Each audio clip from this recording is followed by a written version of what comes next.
Hi guys and welcome to another video of Ask Henry. So today we have with us a really cool guest. His name is Anish Shinde. Hi Anish, can you just wave to our audience? Hello, everybody. Anish Shinde Hi. here. So Anish is Mr. Henry for this video and we have brought you guys a really interesting topic.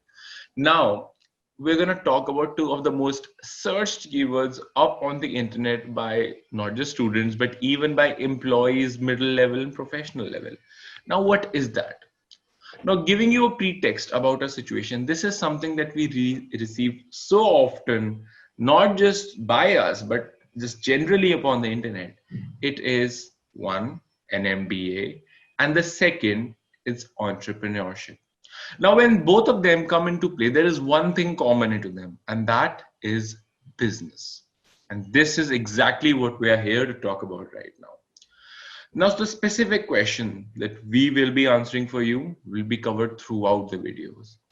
But before that, let's meet Anish. Hi, Anish. How are you doing? Hello, good morning, everybody. I'm doing great. Thank you. Great. So, Anish, I would really like you to tell a bit about yourself and how did you basically landed up at Henry Harvin and what did you basically do over there so people can have a pre context. Sure. Amidst this COVID-19 lockdown, there was a lot of boring days going on. And then one of my relatives shared with me an, uh, this thing, a pamphlet or a advertisement of Henry Harvin telling me that they're having a teen MBA. So I was very passionate and I was very interested to do that MBA because I'm always very inclined towards being a businessman or getting into the business field. And so then got into the MBA program, which was a 15-hour program. Uh, I also did my courses of the CEO, CFO, CMO, and CTO, everything. It Okay. went on, really learned a lot and a lot of things. And we also got to present ourselves, make a business module, and we also had the investor round, which went on really well, and it was really fascinating. So, when we are talking about going to up an MBA, obviously this is something really good because, MBA is one of the most sought after degrees, not just in India, but throughout the world. Yeah, Okay, MBA is one of the most sought after degrees. So obviously the reason of it being so soft art is because employers really want their employees, or maybe employers themselves want to have a BBA degree in their hand because it's just so really applicable to each and every segment of a business, right? exactly. That's Yeah. really good. So let's just skip it into some questions which we generally receive a lot. And the first one is MBA in general, okay, uh, extremely necessary? Now, the reason I'm asking you is this, as you have done Teen MBA, right? You did a program with Henry Harvin. Now, I want to understand what's your perspective on the urgency of doing an MBA. Is it just overrated or is it really living up to its hype? I think MBA. And if you were in charge of go doing MBA or maybe do pursuing entrepreneurship, how would you go ahead with it? Yeah, I think MBA is really a most sought after, most sought degree, and I don't think it must be put down, but it is really very necessary. And becoming entrepreneur and MBA ship, it is slightly different. I think entrepreneurship is a way of living. It's not Oh, necessary that all the entrepreneurs need to have an MBA.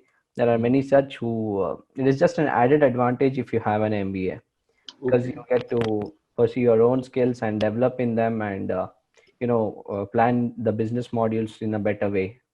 Mhm. So I think MBA isn't just an added advantage to if you want to become an entrepreneur.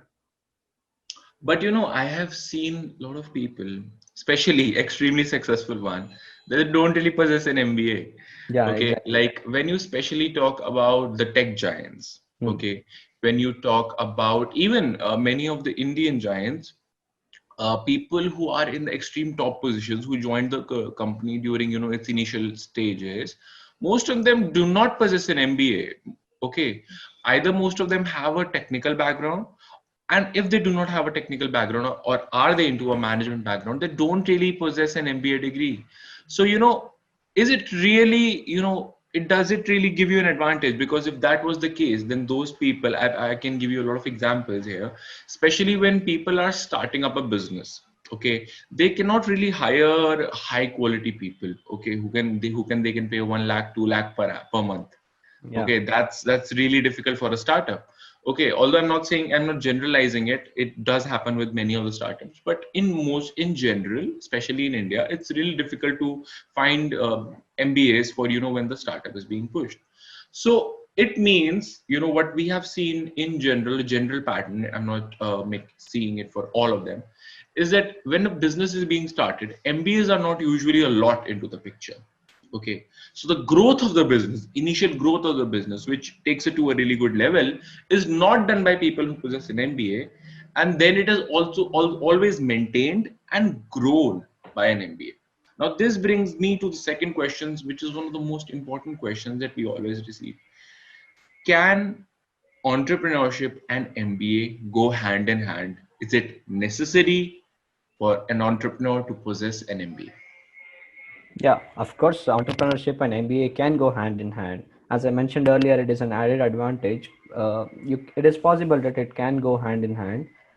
Meanwhile, you can also get the skills here and you can get to execute in your entrepreneurship.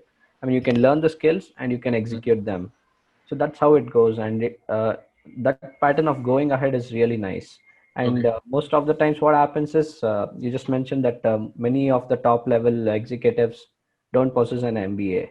So Hmm. as they grow higher and higher, many of them, as according to my study, I have seen that many of them do executive MBA programs, which is about 18 months or 20 months program, and which will help them in their personal development.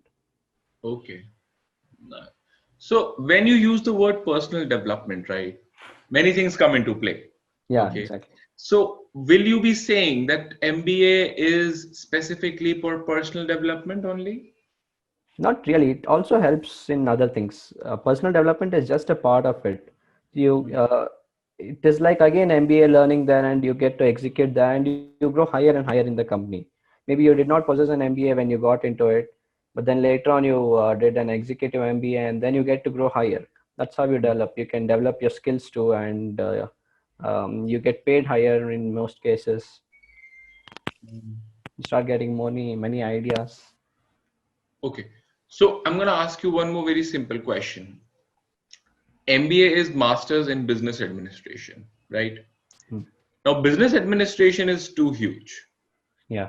Okay. How does one choose that which area is right for him or her? It depends. I think it depends on the interest for them because, as you said, business administration is really a huge field. It always depends on the interest, maybe on what towards what are they inclined, or maybe, for example, in my personal case, I love finance more. So I think MBA in finance is more better for me. Hmm. There may be somebody who is interested in marketing or technical or consulting and many such things, or even HR. So it depends according to every perspective and everybody's opinion. Okay. How did you figure out that you were good with finances and in finance and marketing in general? Can I know a bit about Yeah, that? interesting question actually. So right from my early age, I've seen my dad getting. My dad is a professional banker and he's into finances. And every time when I ask questions, he always keeps by guiding me about it, and I am also very interested to know about it. So Mhm. I keep asking him questions regarding financing and management skills. I've also Mhm. started reading his MBA books.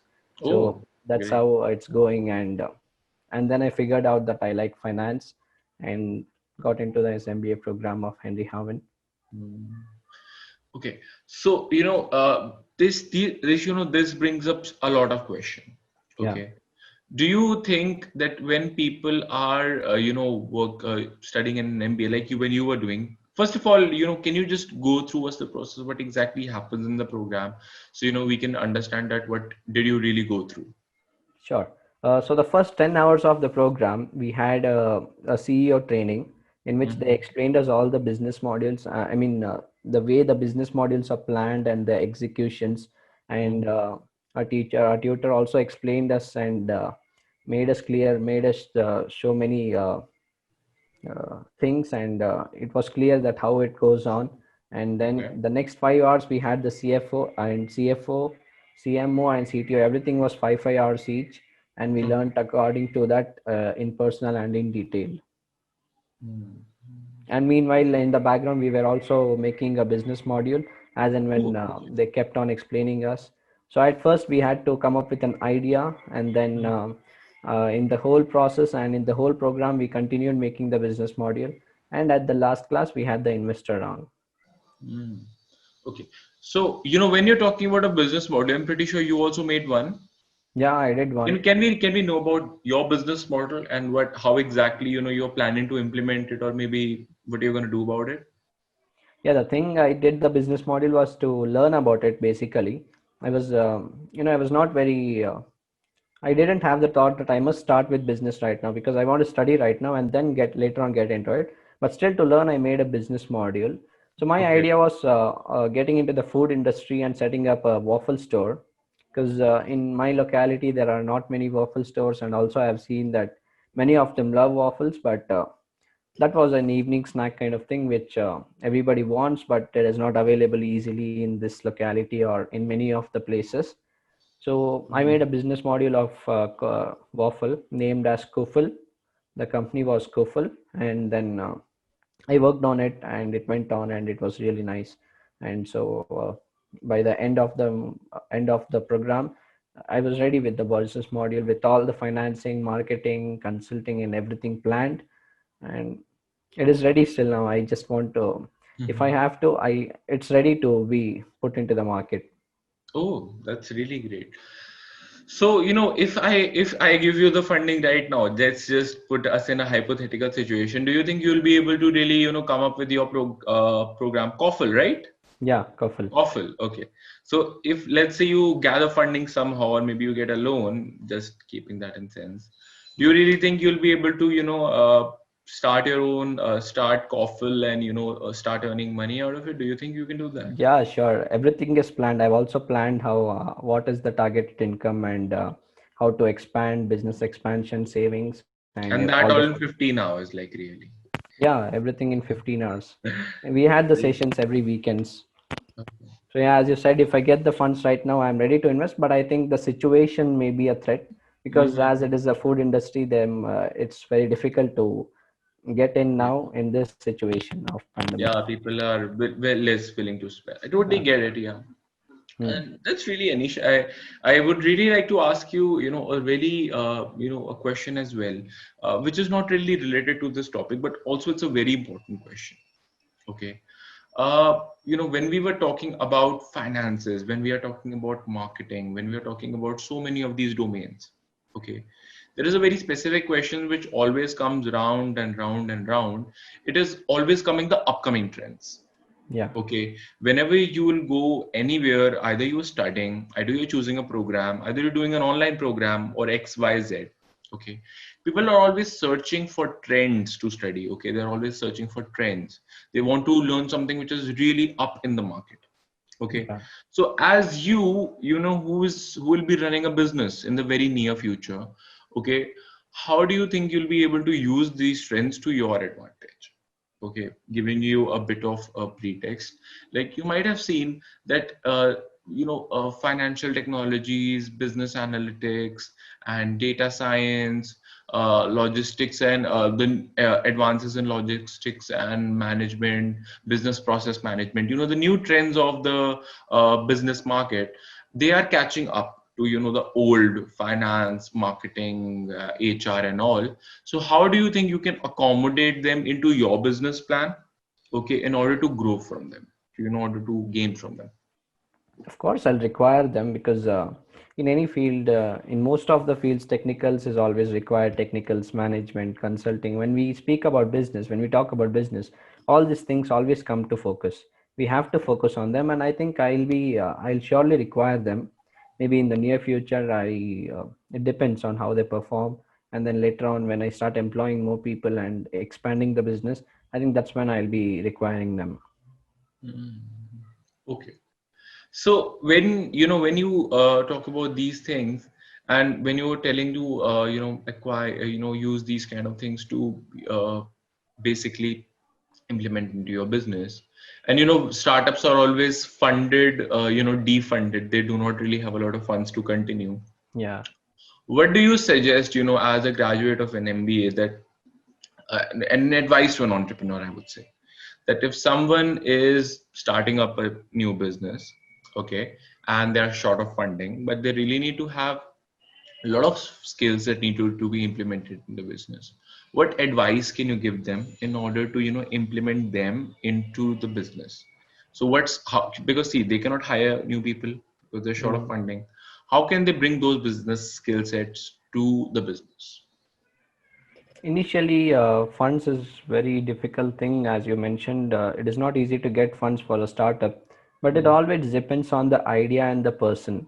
So if the idea is very strong, and the first thing is idea, we must always have the idea strong and unique, and then work on the business model for that. And then if the business model is rightly set, that's when we'll have better execution and the best execution. So it's Okay. idea, the business model, and then execution. So I Mhm. think they have to focus on their skills and developing those skills as an MBA graduate, as an MBA student, and then start working on them, so that at least until the business gets going in a good way, at least they take it to that stage where it gets going well. Okay, that's really fine. I totally accept that answer. Okay, now I'm gonna ask you one a simple, very, very question. It's not Sure. even related to an MBA or maybe not even thing. See, when you are talking about management and when you're talking about execution and when you're talking about funding, okay, Yeah. it takes a lot of difference of theoretical and practical. Yeah. Right. It's really easy to form a business plan, but when you actually go and start implementing it, there are a whole set of opportunities, It's completely okay, different when we which, work yeah, on. completely different one, which come into play. Okay, Yeah. and right now, what we are talking about is mostly theoretical. Okay, Yeah. so, let's say that you go into the field and there are other challenges which you might not know how to deal with. Okay, Hmm. how will you manage those kind of situations as you are a manager? So it is your job. So how do you do that? The first thing, if we have decided to get into business, it is very obvious that we will have risk and we will have a lot of challenges. Yeah, Accepting them, we must get into them. And then, right. as and when the challenges come, we must consult people. We must ask our, I think, anybody who's in that field, who has mastered in Mhm. that field, who's very senior to us, and then get advices from them and start using those, applying them in our business module. Or, Mhm. sometimes even our skill set will help us do that. We must just analyze. We might have learned them anyway in any time in earlier, but may not remember or anything like that. So we must realize and analyze and all those things. So that's how it helps. And many times it may be connected. So we got to work on that and analyze and realize it properly, and then start working towards it. Okay, that's fine. That's very fairly acceptable. Okay. Now, let's just jump right back to the conclusion. Okay. Now, what usually happens is, when entrepreneurs are coming up, and maybe even just MBAs, when they are just planning their journey, or maybe they are lost, in the middle of the process, they feel demotivated, and maybe they're even not skilled very well. Okay. So, what are the few resources which you would like to recommend them, so they can go and check it out, learn a thing or few from them? So, can we know a bit about it? Yeah, sure. So I think demotivation should never be there. Of course, it comes, and we all of us have hurdles, but the beauty of life lies in overcoming them. And we must always start working towards getting motivated rather than nobody ever demotivates. Nobody tries to get demotivated, but we must always try to get motivated.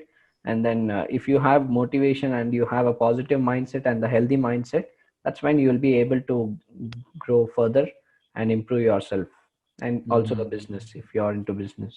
Now, I think the whole agenda has shifted from being an MBA to keeping a healthy mindset, right? Yeah, exactly.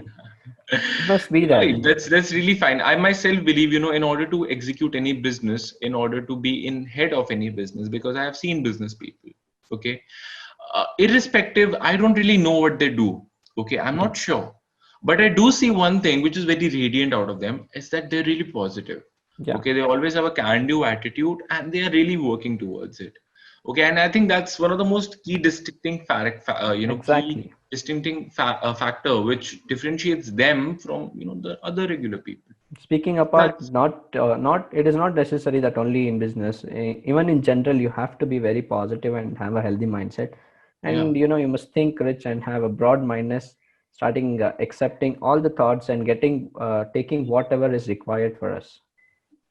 That's really nice, Anish. And I think this is also a really good topic for another video sometime in the future. Yeah. So that's it, guys. Thank you so much for spending time with us, and we'll be seeing you in the next video. And for all of you who have made to the end, there's a bonus for each and every one of you. Down in the description box below, there will be few resources which you can really get into if you want to get into entrepreneurship. I'll be sharing 5 books which are really good if you ever want to be an entrepreneur, and Anish can recommend me some YouTube channels which can really help you get motivated, because we understand that motivation is one of the key factors when you are starting up a business, right? And that's gonna be it. Thank you so much for watching. If you have any other questions, you can write it down in the description below, or you can just shoot us an email. The email will also be in the description box below. And that's it. Thank you so much. If you're if you are interested in knowing more about an MBA, maybe getting the taste of MBA, you can always join the Teen MBA program here at Henry Harvin. The link to join will be in the description below. And for all the people who are watching this, there might be a special discount. Just click in the description below, and you will be able to figure it out. So that's it. Thank you so much for watching. We'll see you in the next one. Bye.